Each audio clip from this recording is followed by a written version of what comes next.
మిత్రులు కొత్తగూడెం శాసనసభ్యులు రాష్ట్ర సిపిఐ సెక్రటరీ సాంబశివరావు గారితో కూడా నేను మాట్లాడాను. కొత్తగూడెంలో కూడా ఇది హంగ్ వచ్చింది. అక్కడ కూడా సిపిఐకి 25 ఏదో వచ్చినట్టున్నాయి, మాకు 9ో 10ో వచ్చినట్టున్నాయి. కాబట్టి నేను వారికైతే ఓపెన్ ఆఫర్ ఇచ్చినాను. సింగరేణిలో జరుగుతున్న కుంభకోణాలు, సింగరేణిలో జరుగుతున్న దుర్మార్గాలు, అరాచకాలకు అడ్డుకట్ట వేయాలి అంటే డెఫినెట్గా మేము మీతో కలిసి వస్తాము. కాంగ్రెస్ బీజేపీని అడ్డుకోవాల్సిన అవసరం ఉంది. ఎందుకంటే ఈ రెండు చోట్ల కూడా అక్కడ 51% వాటా సింగరేణిలో రాష్ట్ర ప్రభుత్వానికి ఉంది, కాంగ్రెస్ ప్రభుత్వం ఇక్కడ ఉన్నది. 49% వాటా కేంద్ర ప్రభుత్వానికి ఉంది, బీజేపీకి అందులో భాగస్వామ్యం ఉంది.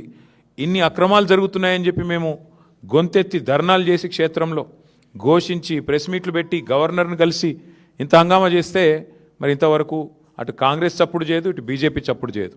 అందుకే మిత్రులు సిపిఐ రాష్ట్ర సెక్రటరీ మరి సాంబశివరావు గారికి నేను ఫోన్ చేసి చెప్పాను, మీరు కనుక తీసుకోవాలనుకుంటే కొత్తగూడెం కార్పొరేషన్ మీరు తీసుకోండి, మేము మద్దతు ఇస్తాం ఓపెన్గా అని చెప్పి కూడా వారికి చెప్పడం జరిగింది. ప్యూర్